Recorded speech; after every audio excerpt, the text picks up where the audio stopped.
Pemilu masih jauh. Hmm. PAN sudah melakukan manuver ini. Wacana Prabowo Subianto Zulhas.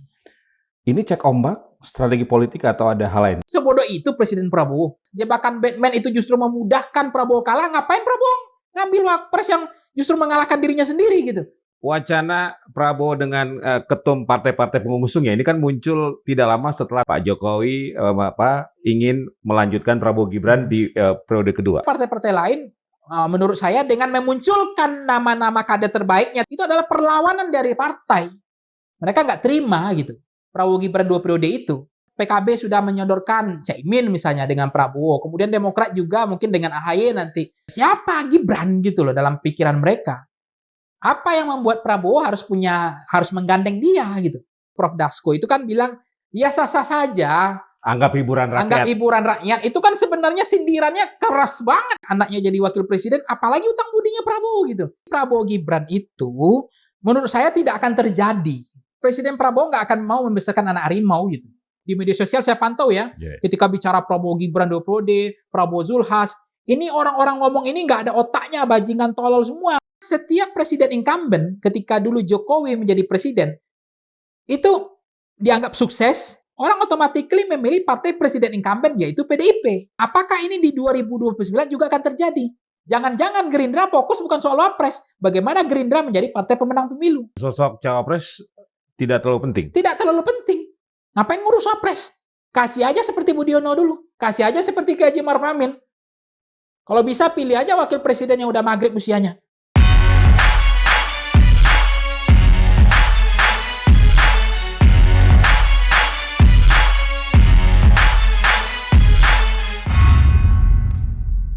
Assalamualaikum warahmatullahi wabarakatuh. Sobat Madilog, Alhamdulillah Margi Sarip hadir kembali menemani Anda, dan di episode kali ini kita akan berbicara mengenai manuver politik yang dilakukan oleh Partai Amanat Nasional atau PAN yang menggulirkan wacana untuk mengusung pasangan Prabowo Subianto Zulkifli Hasan untuk kontestasi Pilpres 2029.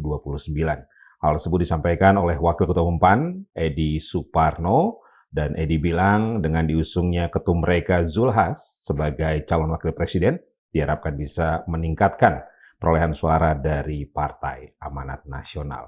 Ini sebuah manuver politik atau justru bisa menjadi blunder politik? Saya akan bahas bersama seorang pengamat politik dari Voxpol, Panggi Sarwi Caniago. Udah, terima kasih sudah hadir kembali. Siap. Pemilu masih jauh. PAN sudah melakukan manuver ini, wacana Prabowo Subianto Zulhas. Ini cek ombak, strategi politik atau ada hal lain yang udah lihat? Ya memang kalau kita ambil bahasa sentimen negatifnya di publik, persepsi publik membaca ini kan negatif ya. Ketika baru 1 tahun 3 bulan ya, atau hampir 2 tahun lah lebih kurang. Akhirnya saya jadi teringat lagunya Sukatani itu kan, yang ada di dalam otak mereka hanyalah kekuasaan kan. Nah itu yang negatifnya. Nah positifnya memang di dalam konteks orang berkuasa tentu ingin mendapatkan posisi strategis presiden atau wakil presiden. Cek ombak atau tidak ya, yang pasti dia akan dibicarakan banyak orang. Itu pasti akan bising. Nah yang kedua, itu adalah strategi juga bagaimana partai selalu dibicarakan oleh orang, partai PAN kan dalam konteks ini.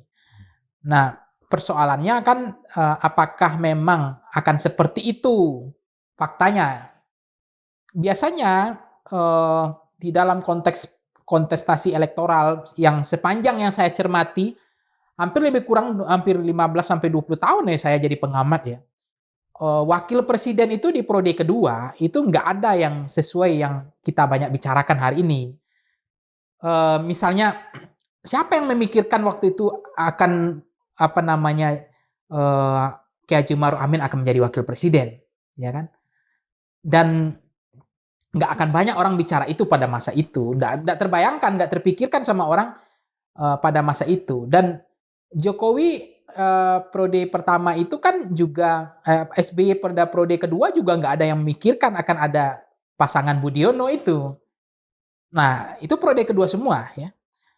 Karena apa? Karena memang seringkali yang kita bicarakan hari ini, yang bising di ruang publik, yang banyak kita diskusikan nama-nama yang beredar di media sosial, termasuk di survei dan seterusnya, itu justru nggak terjadi.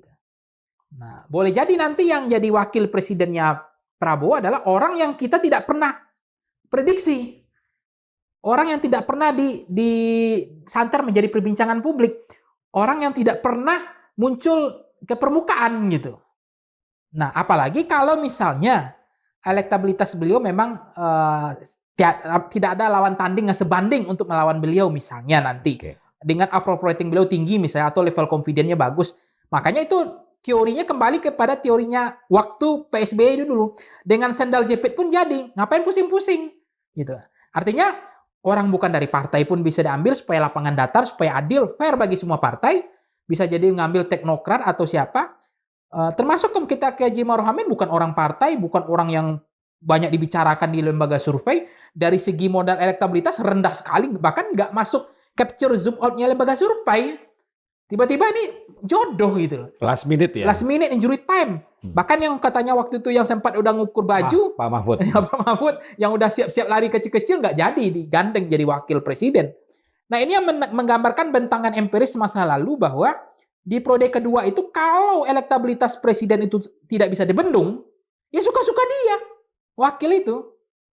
Jangan-jangan bukan dari partai politik, bukan yang kita bicarakan hari ini, bukan dari siapa-siapa, ya itu artinya ya tergantung presidennya. Jangan lupa juga bisa saja presiden memilih orang yang dia terdekat sama dia. Hambalang Boys ini kan kita nggak tahu juga ke depan. Yeah. Bukan dari partai lain karena dia pikir ngapain juga saya besarin partai lain. Yeah. Kalau nggak ambil aja semua partai jadi wakil presiden kan nggak mungkin karena yang diambil hanya satu. Ketika diambil calonnya wakil presiden dari PKB, Demokrat terima nggak? Ya kan misalnya nih. PAN menerima nggak? Kan artinya ada penolakan-penolakan itu akan terjadi. Nah, yang kedua adalah memang kalau partai kemudian mengusung calon presiden kader terbaiknya, itu salah nggak? Nggak salah, itu mahfum saja. Yang namanya semua partai pasti ingin kadernya maju, kader terbaiknya. Karena apa? Kalau memang ingin mereka mencari yang namanya kotel efek itu. Ketika kader terbaiknya maju bertarung kontestasi dalam konteks sebagai wakil presiden, itu yang dirasakan oleh PKB.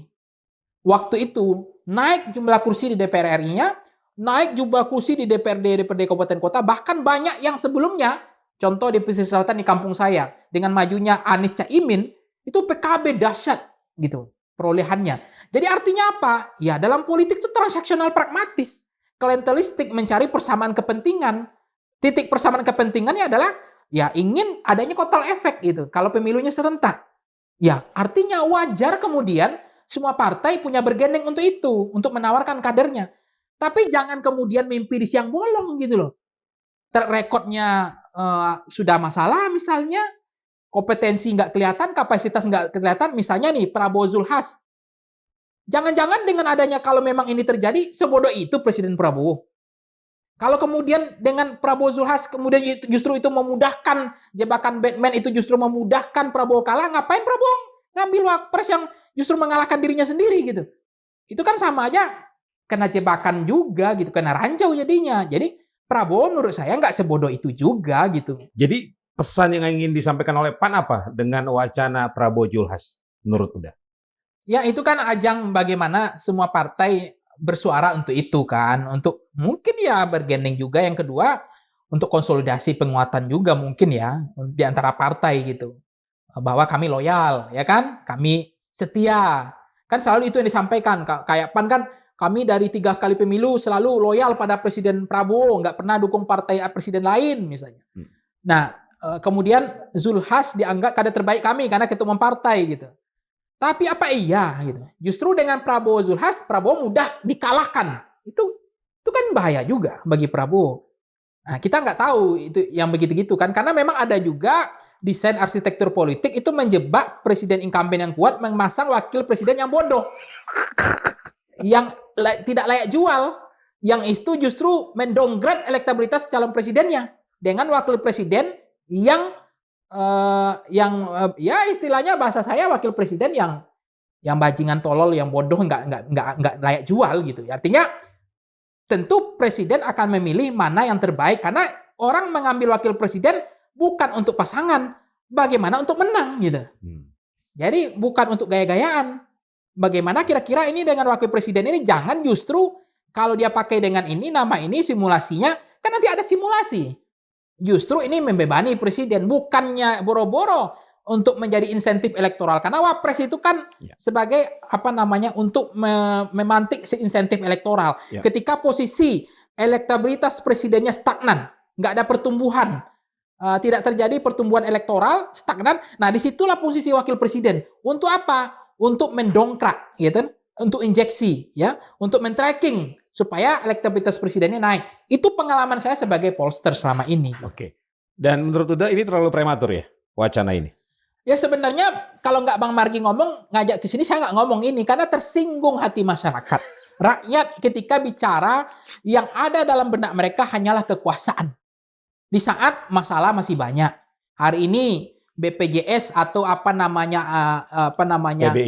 PBI itu termasuk Kartu Indonesia Sehat yang diblokir sepihak, yang pada masa itu banyak orang hari ini antri masuk ke rumah sakit berobat karena sakit gula lah, ada yang cuci darah, ada yang kolesterol, asam urat, semua penyakit ini di Indonesia banyak karena obat nggak ada yang terkontrol, makanan nggak ada yang terkontrol, mungkin juga badan BPOM-nya tidur, nggak ada yang kontrol pengawasan makanan, banyak orang sakit di Indonesia. Hari ini berobat diblokir sepihak tanpa ada survei, tanpa ada kondisi yang empirik objektif gitu.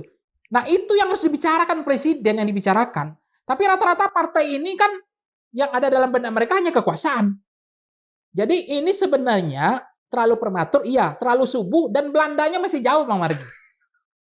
Jadi memang ini mental-mental pejabat yang bangsat tolol bajingan menurut saya. Tapi gimana kalau nggak dibahas, ya Bang Margi ngundang saya di sini. Karena itu simulasi itu nggak salah juga, karena setiap orang ingin ada kekuasaan gitu. Nah, tapi apakah pas momennya bicara tentang simulasi? Kemudian PKB sudah menyodorkan Caimin misalnya dengan Prabowo. Kemudian Demokrat juga mungkin dengan AHY nanti. Terus dari PKB juga, kemudian dari PAN juga menyodorkan wakilnya. Kemudian Jokowi apalagi, ya itu menurut saya konslet itu susah dimengerti itu cara berpikirnya. Dia bilang ya kita nggak terpikirkan Gibran menjadi presiden, kita hanya berpikir bagaimana Prabowo Gibran 2 periode. Bayangkan nanti cross check lagi, betul nggak seorang Pak Jokowi ngomong itu? Itu juga menurut saya apa yang ada dalam benaknya hanya kekuasaan dan geng Solo dan keluarganya gitu. Sakit nggak hati rakyat digituin? Ya? Itu Udah, menurut saya. Wacana Prabowo Julhas kaitannya dengan duet Prabowo Gibran ke depan seperti apa? Ya kalau itu kan partai kan bilang juga nggak akan terima juga nampaknya gitu kan. Dalam konteks ya mereka merasa lebih terbaik kader-kader mereka, ketua umum mereka. Jadi Prabowo Gibran itu menurut saya tidak akan terjadi, dugaan saya. Tetapi dalam politik kan apapun bisa terjadi, ya kan? Tetapi menurut dugaan saya, Presiden Prabowo nggak akan mau membesarkan anak harimau gitu, apalagi membesarkan partai orang lain gitu. Itu dugaan saya ya, bisa iya bisa tidak. Ini kan namanya prediksi kita. Nanti Prabowo akan mengambil lapangan datar wakil presiden yang mungkin bisa bukan dari partai politik, orang teknokrat, yang orangnya nggak mengganggu lampunya mati padam, karena kan di periode kedua itu kan dia juga nggak mau ada matahari kembar gitu. Karena biasanya di periode kedua tuh akan ada matahari kembar, karena ada yang ingin punya panggung itu dipakai untuk memompa elektabilitasnya, untuk menaikkan elektabilitasnya, untuk menunggang elektoralnya, supaya dia bisa menjadi calon presiden. Nah itu kan akan ada matahari kembar. Itu akan mengganggu terangnya lampunya presiden kan. Artinya apa? Dia mencari seperti Budiono SBY. Jadi orang yang tidak senang panggung, nggak suka pencitraan, dia bekerja sebagai wakil presiden di belakang layar. Karena tidak ada DNA politik, tidak ada DNA ambisi kekuasaan lagi.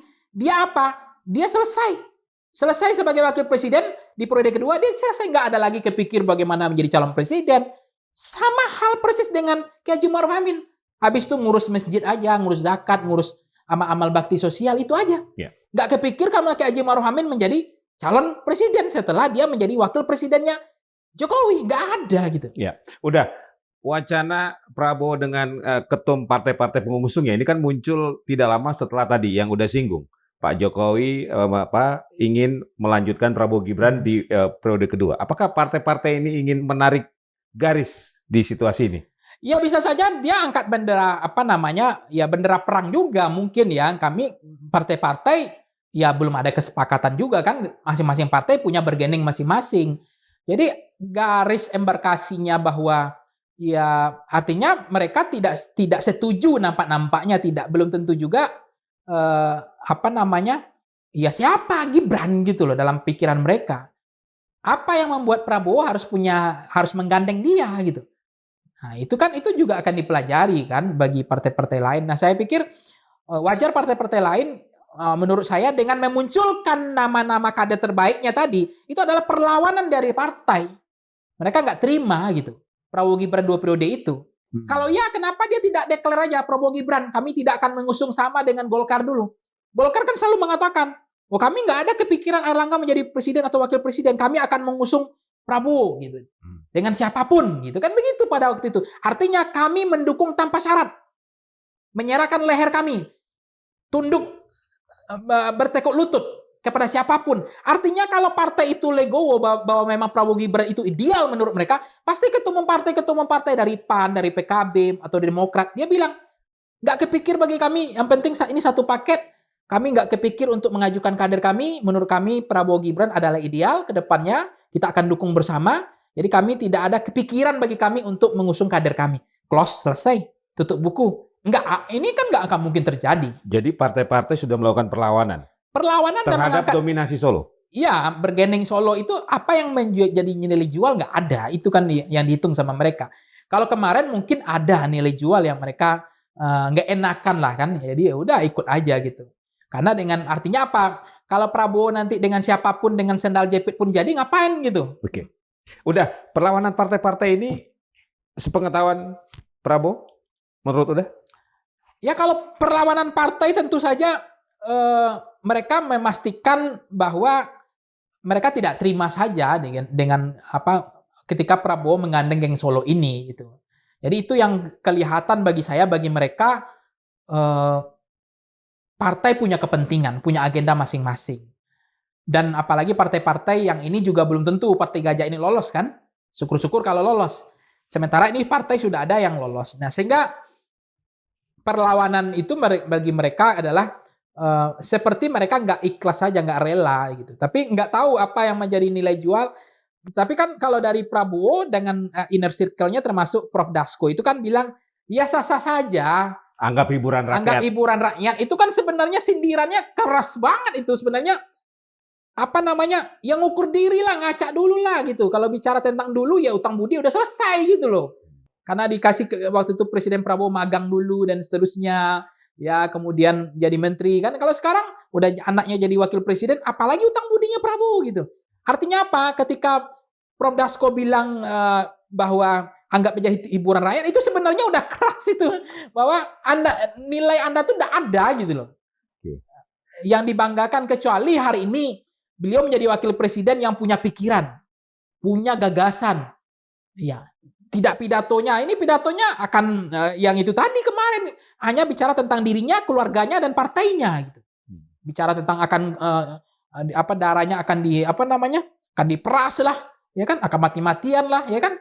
Akan sampai titik darah penghabisan. Hanya itu aja kan? Masih pidato yang tidak mencerminkan kekuatan yang akan menjadi kekuatannya Gibran nanti gitu, partai ini akan mengantarkan Gibran gitu. Udah dengan bentuk perlawanan yang udah sampaikan dari partai-partai dengan mengusung pasangan non Gibran ini, apakah itu semakin memperjelas bahwa partai-partai pengusung di pemerintahan sekarang benar-benar full sudah di bawah nakoda Prabowo Subianto?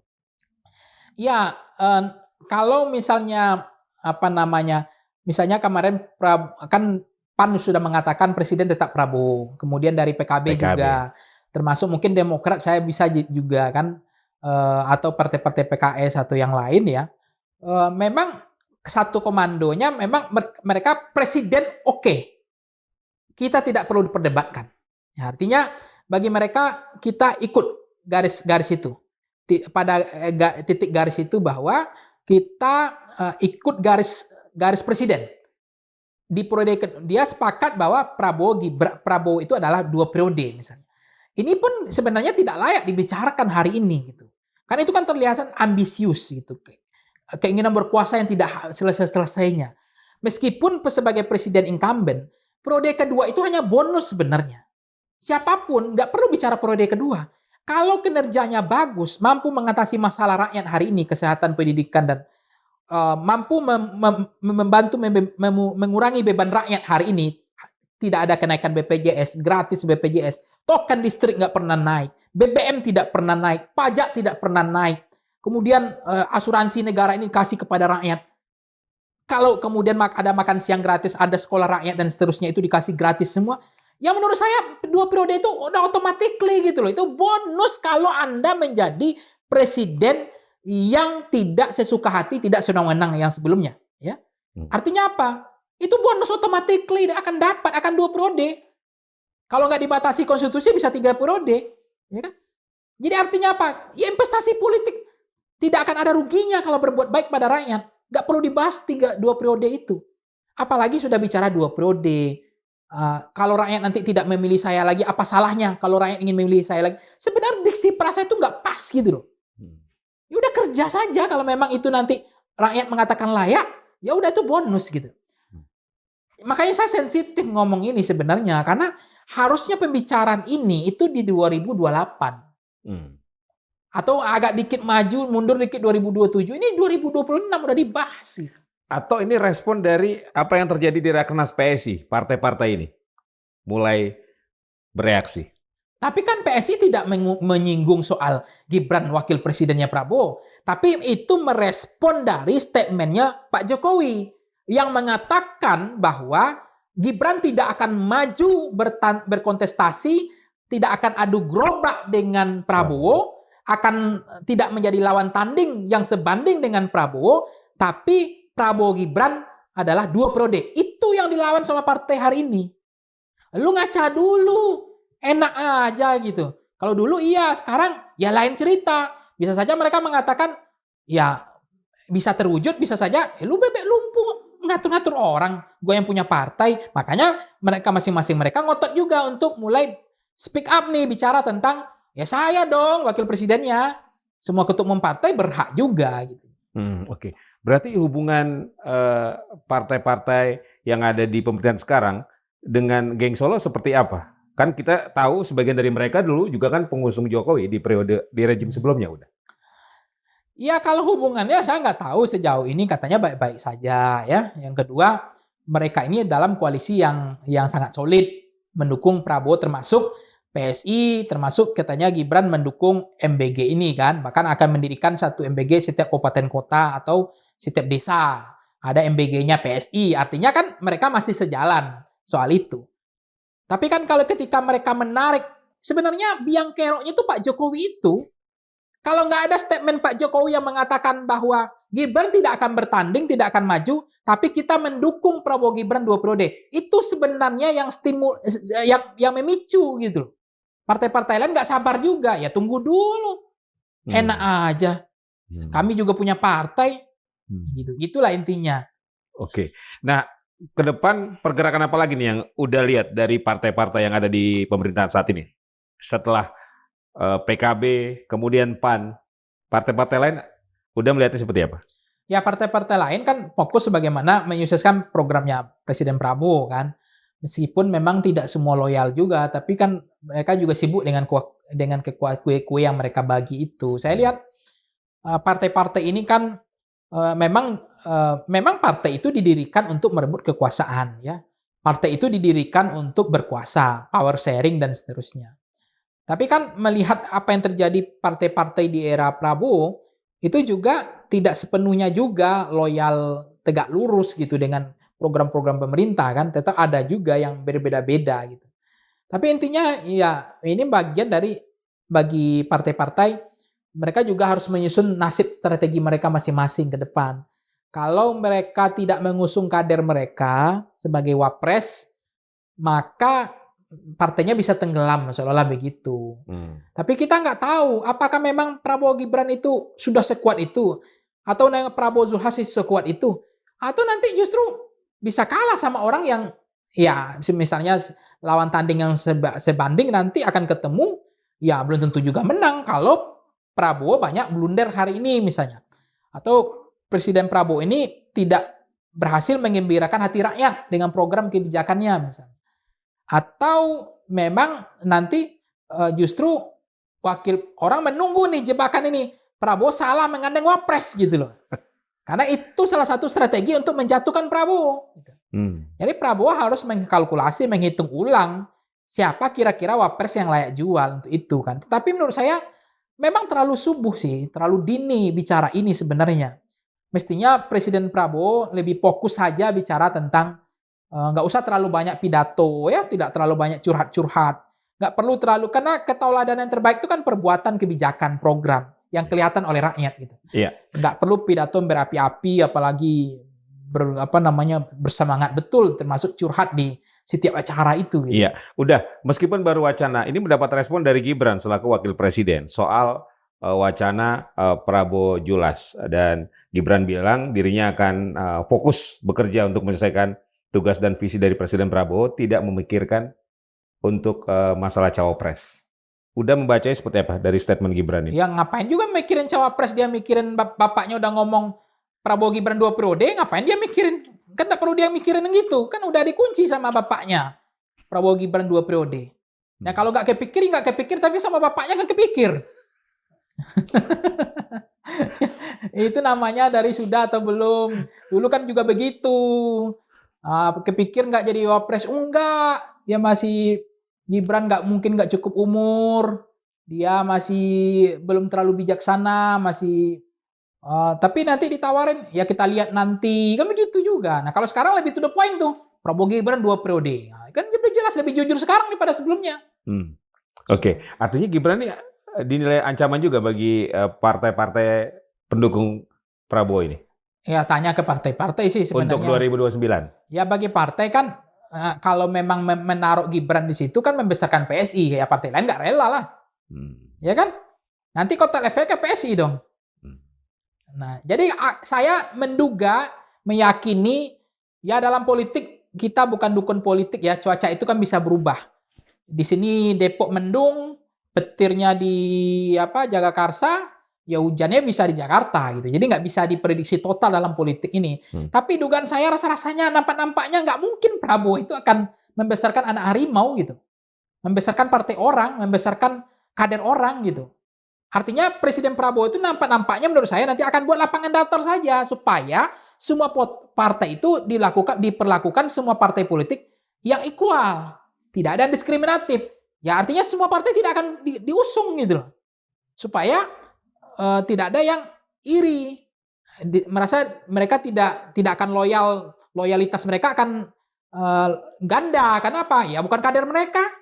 Nah itu yang dikhawatirkan begitu sih ke depan. Jadi menurut saya, kalau elektabilitas Prabowo ini, MBG ini dianggap berhasil, koalisi Merah Putih dan termasuk sekolah rakyat ini dan puasnya nanti mungkin 85% atau berapa, ya Presiden Prabowo nggak usah pusing-pusing, ngambil aja seperti orang yang nggak dikenal ya kan, orang biasa yang patuh ya, tidak juga terpikir untuk maju sebagai calon presiden ke depan, pasti ngambil itu supaya lapangannya datar. Ya. Oke, udah. Pak Prabowo kan termasuk orang yang tidak begitu nyaman ketika dibicarakan atau didorong-dorong untuk masuk soal kontestasi 2029 kan. Tapi partai-partai pendukungnya atau orang-orang sekitarnya yang seringkali membicarakan hal itu. Nah, udah melihatnya seperti apa untuk 2029 ini? Karena kan kalau partai-partai tadi udah firm ya, capresnya Prabowo. Ya mereka memang nggak akan kepikiran Prabowo untuk bicara itu kan. Tapi kalau rakyat mau milih saya, apa salahnya? Kan begitu selalu statement beliau. Dan memang kekuasaan itu kan angin surga ya. Nah, itulah serpian angin surga itu ya jadi presiden itulah di Indonesia kan.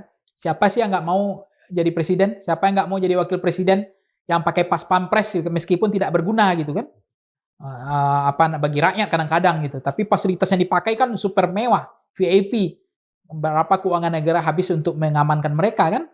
Nah, itu menurut saya kalau presiden kemudian nggak kepikir, ya pasti orang di Indonesia itu menjadi pejabat atau menjadi sekelas presiden apalagi, ya itu worth it sebagai semua orang akan senang gitu. Meskipun Presiden Prabowo itu pernah bilang juga, nggak usah saya pilih lagi nanti gitu. Kalau ada kebijakan saya yang menyengsarakan rakyat, yang sesuka hati sewenang-wenang yang membuat kalau saya gagal gitu, nggak usah dipilih kan gitu. Artinya berikanlah kedaulatan itu kepada rakyat.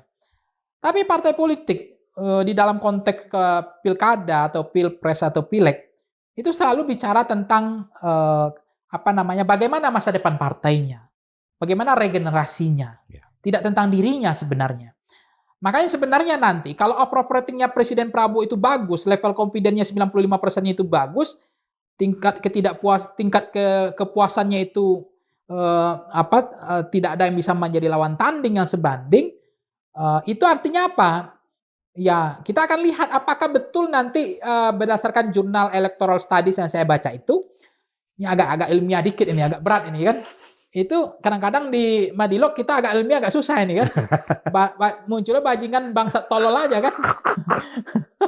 Jadi kalau mereka pemilih atau pemilih kita voting behavior itu perilaku pemilih di Indonesia, kalau mereka puas dengan presidennya, puas dengan kinerja presidennya, dengan programnya yang membahagiakan hati rakyat, yang membuat masyarakat itu happy dengan kebijakan programnya yang berpihak kepada rakyat, kemudian menggergaji oligarki, kelompok-kelompok pemodal-pemodal yang menyengsarakan rakyat, maka nanti dengan kepuasan yang tinggi kepada presiden, maka otomatis orang nanti akan memilih partai presiden incumbent-nya.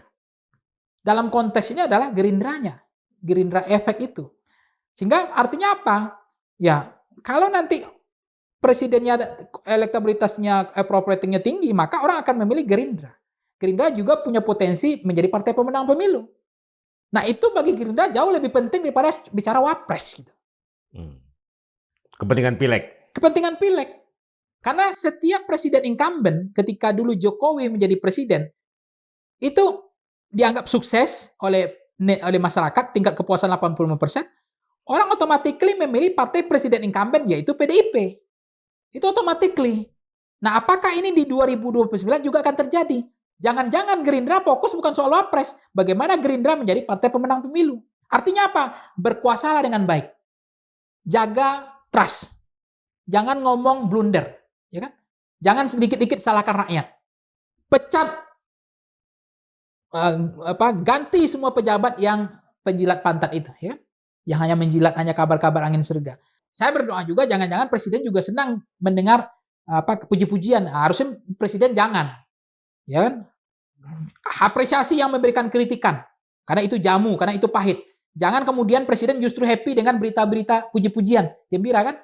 Kenapa? Itu juga bonus kalau orang puas dengan presidennya besok, membahagiakan tiara. Tapi kalau kemudian hari ini di media sosial kok negatif gitu.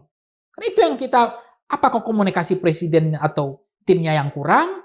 Kenapa sentimennya jadi negatif ini? Nggak positif. Tapi hasil survei mengatakan tingkat kepuasannya udah hampir 80%. Berarti bisa saja media sosialnya yang salah gitu loh.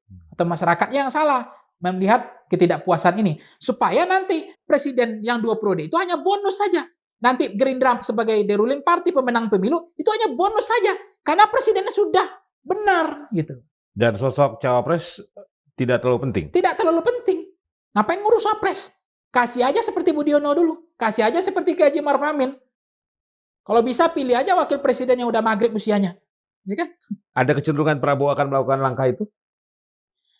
Ya ini kan saya sebagai dukun politik ya susah melihat cuaca ini kan. 2029 masalahnya nih. Apa yang terjadi nggak bisa kita bayangkan gitu. Jangan-jangan doanya Jokowi beda lagi yang berhasil nih kan. Sebelum 2009 doa Purnawirawan itu yang takut itu kan. Kita nggak tahu ke depannya, ya namanya umur kan. Nah inilah semua politik bisa terjadi.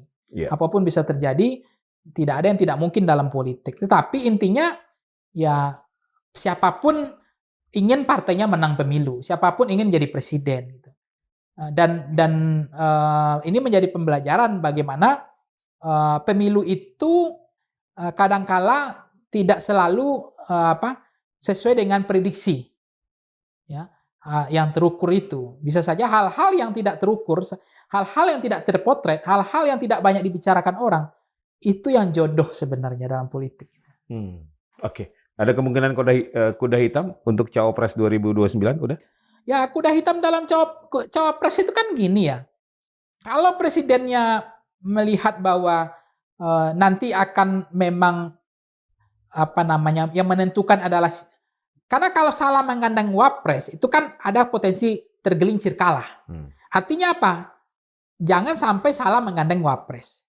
Nah, kalau kuda hitam itu biasanya memang udah nggak tergelincir lagi, presidennya udah sangat kuat. Itu biasanya muncul kuda hitam biasanya. Nah, pertanyaannya adalah apakah Presiden Prabowo ini akan kuat nanti? Atau nanti ada lawan tanding yang sebanding untuk bisa menyalip beliau? Nah, biasanya kalau ada lawan tanding yang sebanding bisa menyalip beliau, biasanya ada kuda hitam biasanya. Karena apa? Karena peran wakil itulah yang menjadi penentu kemenangan, determinannya. Tapi kalau sudah sangat kuat, ya boleh jadi ya bisa tidak, nggak akan ada kuda hitam juga, karena ya nama-namanya mungkin nama-nama yang sudah dibicarakan juga. Atau sebaliknya, justru kuda hitam itu akan muncul ketika presidennya sudah sangat kuat. Sangat kuat. Oke, nah kembali ke soal wacana duet Capres dan Cawapres untuk 2029 yang diusung oleh sejumlah partai ini, apakah udah melihat bahwa Prabowo Gibran hanya satu periode? Saya meyakini per hari ini, ya itu kan keyakinan saya bisa ya bisa tidak. Kan diduga pikiran saya, common sense saya, sense of politik saya mengatakan Prabowo Gibran satu periode. Tapi ya itu dari cuaca politik. Kita nggak tahu apa nilai jualnya, apa layak jualnya Gibran itu nggak tahu. Karena sejauh yang saya cermati, dalam benak saya hampir nggak ada yang bisa dibanggakan gitu. Nggak ada kompetensi, nggak ada kapasitas, nggak ada narasi, nggak ada pikiran. Ya, nggak ada apapun yang bisa dijual gitu. Untuk kemudian beliau layak untuk menjadi wakil presiden. Nggak kelihatan. Tapi ya bisa saja saya salah. Bisa jadi orang melihat, oh ini udah terlatih, udah 5 tahun, mungkin punya saham, investasi politik yang sudah cukup memadai, mentor politiknya udah dari Pak Jokowi sama Pak Prabowo, jadi dia layak menjadi wakil presiden lagi. Ya itu sah-sah saja. Tapi kalau menurut keyakinan saya, nampaknya agak sulit untuk Prabowo Gibran 2 periode. Tapi kalau itu terjadi, ya dalam politik tidak ada yang mustahil. Semuanya bisa saja terjadi. Tapi akan mengerucut di tahun berapa dah? Kira-kira menurut Uda? Akan lebih tergambar lebih jelas? Iya, tetap 2029 itu kan. Nggak, sebelum kontestasinya? Iya, artinya nanti kan kalaupun ada survei-survei kan ada simulasi biasanya. Bahkan ketika kita dulu pernah survei Bang Margi, semua simulasi yang kita pakai nggak kepake.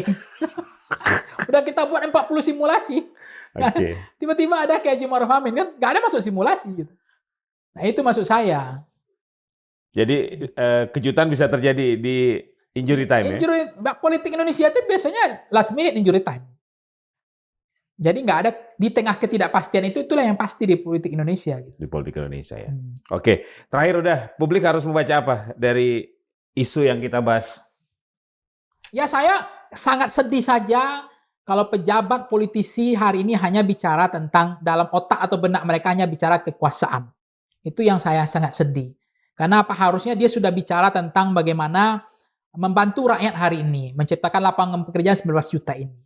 Ya kan, kemudian bagaimana membereskan ini apa prestasinya, misalnya Prabowo Zulhas prestasinya apa? Mikul beras. Pantas jadi wakil presiden, itu kan dipertanyakan publik juga. Prestasi waktu jadi Menteri Kehutanan 3 juta hutan hilang, ya dibabat gitu izinnya. Nah, itu kan juga saya dengar cerita itu di Republik selama ini udah mafhum lah cerita-cerita seperti itu kan, hilangnya hutan dan seterusnya. Nah, prestasinya apa gitu yang akan dijual sehingga rakyat percaya diri betul beliau akan maju digandeng jadi wapres. Apa nilai jual, layak jualnya di mana gitu. Itu yang harus dikontemplasi sama Presiden Prabowo. Dan Presiden Prabowo itu nggak akan salah juga mengukur itu kan. Nah kalau Presiden Prabowo udah yakin nanti dengan kemampuan prestasinya beliau sudah cukup bisa membahagiakan hati rakyat, kebijakan dan programnya, ya beliau nggak akan pusing-pusing soal wapres itu, suka-suka dia aja. Mungkin juga nanti berhitung buah baju lah atau apa, nggak perlu kontemplasi panjang kan. Karena dia udah percaya diri, level confidence-nya udah tinggi untuk yakin menang gitu. Jadi nggak peduli karena faktor wakil tidak lagi menjadi penentu.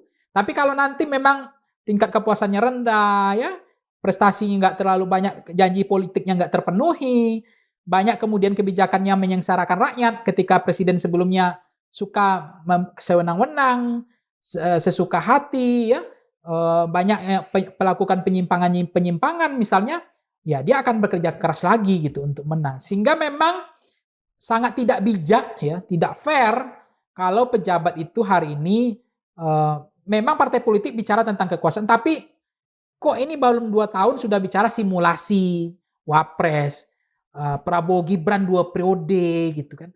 Ini menurut saya seperti nggak fair ya.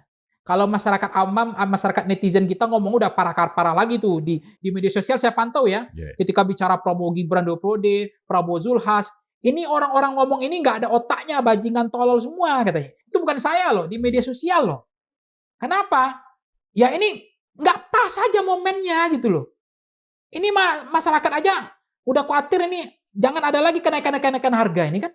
Kenaikan token listrik lah, pajak lah ya kan. Kemarin itu BPJS biasanya tiap tahun naik dulu kan. Mudah-mudahan kita kalau ada kenaikan ini kita lawan gitu. Karena itu sangat tidak membahagiakan hati rakyat. Tidak mengembirakan hati rakyat. Harusnya lebih kepada ya itu kinerja, fokus itu yang difokuskan, bukan bicara simulasi, Prabowo Gibran 2 periode, tai kucing gitu.